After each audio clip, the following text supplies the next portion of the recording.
The opinions expressed are those of the host. The material is for informational purposes only. It does not constitute investment advice, and it is not intended as an endorsement for any specific investment. Visit crestmontpw.com for more details. This is Sam McGee with the Ascent, brought to you by Crestmont Private Wealth. We are located at 1 Riverway in Houston, Texas, and 604 South Main in Boerne.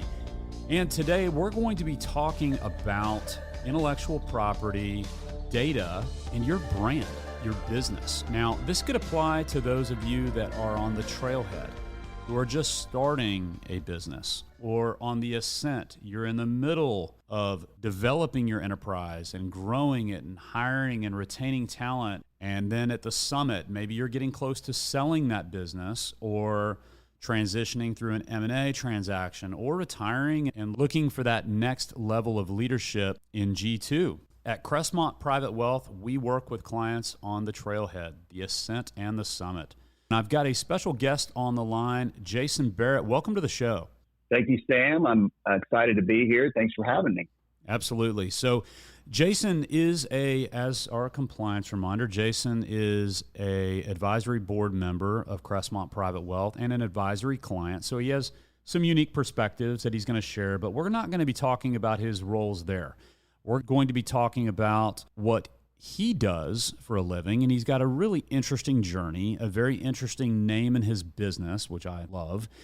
Jason, why don't you just tell our listeners a little bit about your story, how you got to where you are and what you're doing today? Well, thanks, Sam. So absolutely excited to be here, and just a little bit about my story. I think it's got to start with my family. My wife, Mandy, and I have been married over 25 years. We've got two daughters, Addie and Elena. And in terms of the career, my career story started off as a baby lawyer, as I like to say, in the in-house realm. And over the course of, let's say, the first few years of my career, really developed a passion for working on legal issues that are focused on the people side of the business, and enjoyed opportunities to be in-house labor employment counsel and as an HR director for a short period of time, and other types of roles in that realm, really focused on the employment, labor, and legal and HR compliance issues that businesses are focused on, really regardless of their size. I spent most of my career in-house in the energy and oil and gas space, and have recently transitioned to start my own firm. So we can talk about that if you'd like, but that's just a little bit of my background. Well, first off, I love the name convention, or how you came up with the name. Maybe share that story. I think that's pretty neat. So as I was thinking about how to name the business, ultimately what it came down to was my family. My family is really the foundation and the root from which I draw my strength. And I knew that the most likelihood of success that I was going to have is my family supporting the business. And so JAME is actually an acronym for my four primary family members of our immediate family: my wife, Mandy, myself, my daughter, Addison, or Addie, as she goes by, and Elena. So that's ultimately where I landed in terms of naming the business. So speaking of which, you have a daughter who does this for a living, is on the microphone. Is that right? Yeah. So our daughter, Addie, is a singer-songwriter based in Nashville. She's kind of living out her dream there and her passion for music. And it's been really cool to kind of follow her during that path. She's got a band called Barrett, and then she has her own music that she put out under the name Addie April. So really cool story there, where her living out her dream. She's living out her dream there in Nashville. She's on the trailhead. I love that. So let's turn it back to the kind of the meat and potatoes of the show. I think that our listeners will be very interested in your knowledge, being a lawyer, one that data privacy rights, trademarking, HR compliance. And if I've missed something, please point that out and share with us a few items that should be on the minds of business owners as it relates to those topics, if you would, please. Absolutely. Over the course of my career, I've really, as I said earlier, been working on the kinds of issues and helping businesses with the kinds of issues that are focused on people, their employees. And what I've really seen over the last few years is a few developments that I think really should be top of mind for any business, regardless of the size, regardless of the profit model. So first off, I would say, and this is an area that I focus on pretty heavily in my business now, and that's on the topic of data privacy.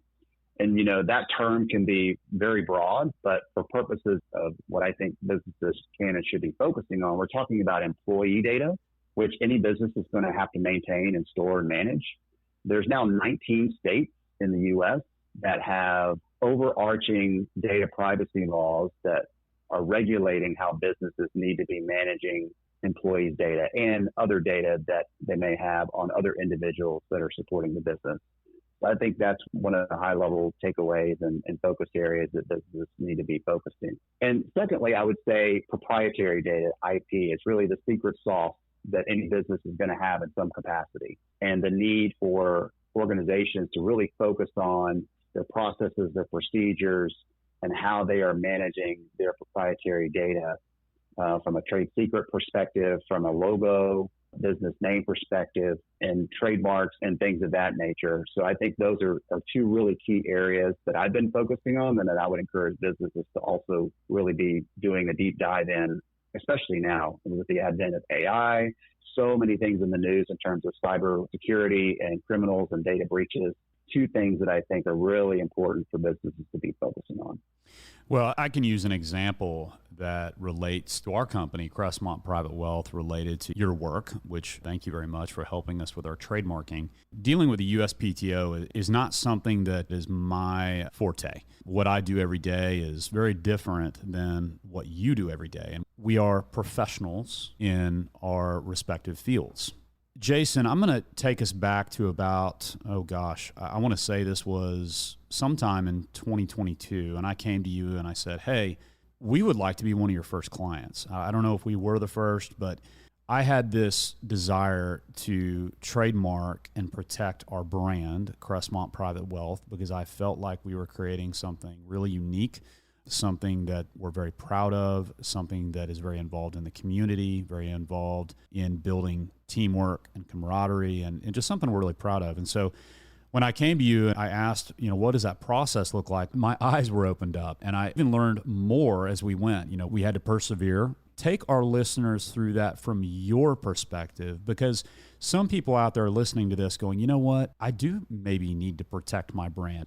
Sure. Yeah. And as you were describing that and kind of taking us back, I think you're right. It was in that late 2022 timeframe. And we had a really good conversation about some of your priorities. And over the course of my career, I've worked not, I would say, significantly in the area of IP, but certainly have managed IP portfolios from the corporate side in the past and had experience with the USPTO in different facets, both on the patent and trademark side. So when you and I had the conversation and you were laying out your priorities for wanting to trademark your name, it certainly made a lot of sense, of course. What I think I conveyed to you, hopefully conveyed to you, was, yes, let's absolutely work through this. Let's take advantage of the process that's available to business owners like yourself to file your trademark application. But it's going to be an exercise in patience, because the backlog, by way of example, at that time, from the time that you filed the application to the time that we ultimately got a first response, was about 9 months. Now, to their credit, they are pretty transparent about that when you do your filing. And there's certain ways that you can try to expedite things, but by and large, it is an exercise in patience. But as we worked together and we came up with the information that was needed to put that trademark application in place, I think the word you used was perseverance. And I think that's absolutely the right summary for the start to finish process that we experienced, from the initial application all the way ultimately through the grand finale when we got our notice of registration here not too long ago. Yeah, I remember one of the specific pieces of that was, is there a likelihood of confusion?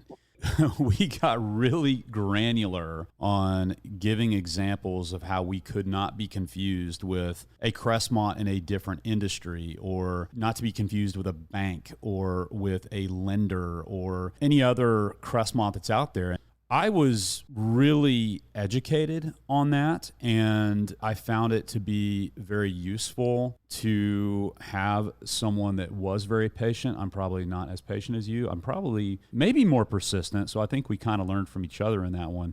And that was fun. We did get our trademark done. It did show up in a frameable, beautiful parchment paper, which Stacy's out actually at Michael's right now framing for our office. So really proud of that. Excellent. Thank you, Jason. Excellent. Absolutely. I was happy to help with that. So Jason, shifting gears here a little bit, we have time for one more topic. What's another topic that a business owner should be thinking about that relates to your area of what you do? Well, I mentioned a little bit earlier about data privacy compliance, and then we talked about protecting intellectual property. I think the other thing, Sam, really, and this is sort of in my wheelhouse that I've done for the past 20 years and helping business with on a day-to-day basis, is there's never a dull moment that I've found when you're working on people issues. People are wired differently, right? And all employees have different ways of doing things. And so what I would say is, as it relates to any business, really of any size, there's such a critical need to make sure that you're keeping your eye as an employer on the culture, on the engagement of your employees. And so one of the areas that I help businesses with as well is really just the practical blocking and tackling of employee relations. Really from the start of employment, from the time somebody applies all the way through when they may be a year or two in, they may need some development, through promotions, through really the full life cycle of an employee within a particular business. And I would just say it seems obvious to say this, but so important for organizations to really know the pulse of their employees and to be able to help them manage particular issues, maybe certainly primarily on the business side, but also just recognizing that we're all human beings. We all have personal lives. And so a particular employee may be struggling with performance, and it may have nothing to do necessarily with the business and everything to do with things that might be going on in their personal life. So I think just empathy and also balancing that empathy with making sure that you're providing your employees with the resources they need, with the support that they need on a day-to-day basis. Thank you, Jason. We are very grateful to have you on the show today. Really look forward to having you back to share a little bit more in depth, perhaps later this year or in 2025. Thank you for being here. Thank you for listening today. Those of you that have tuned in, you can find us on the web at www.crestmontpw.com. And Jason, if somebody wanted to reach out to you, how would they find you? Sure. So I have a website at www.jane Consulting, again, JAME Consulting.com. That's one way. And another way, of course, would be on our social media channels on LinkedIn, my personal and business page. And we also have a Facebook and YouTube channel. Excellent. Thank you, Jason, for being with us. I hope you have a great week, everyone, and God bless.